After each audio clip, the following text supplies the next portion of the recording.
मेरे सभी प्रियजनों को मेरा वंदे मातरम।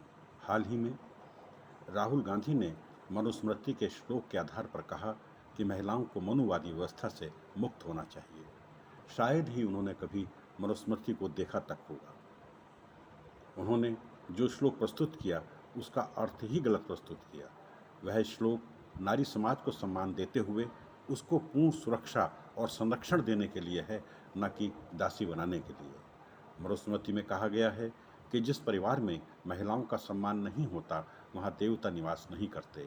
इस श्लोक को राहुल गांधी ने प्रस्तुत नहीं किया। भाषाविद यह सिद्ध कर चुके हैं कि मनुस्मृति का एक बड़ा भाग मिलावटी है, जो अंग्रेजों के द्वारा जोड़ा गया। मनुस्मृति सनातन समाज का मौलिक ग्रंथ भी नहीं है।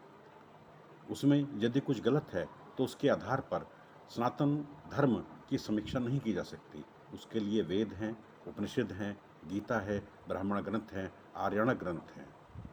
एक मिलावटी ग्रंथ को बार बार सनातन समाज का कहना भारत की मूल संस्कृति के प्रति घृणा भाव को प्रदर्शित करता है।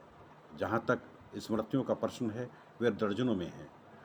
किसी अन्य का उल्लेख क्यों नहीं किया जाता? यदि मौलिक मनुस्मृति का अध्ययन किया जाए तो उसमें यहाँ तक कहा गया है कि अपने सेवक से अपने झूठे बर्तन तक साफ मत कराइए। सेवक के बीमार होने या वृद्ध होने पर वेतन देने की व्यवस्था विश्व में सबसे पहले मनुस्मृति में की गई है। आरोप लगाया जाता है कि जातिवाद का जन्म मनुस्मृति से हुआ।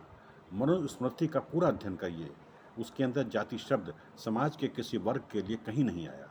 विदेशी संगठनों ने सनातन को बदनाम करने के लिए मनुस्मृति को गलत तरीके से प्रस्तुत किया है और वर्तमान में भी ऐसा ही हो रहा है।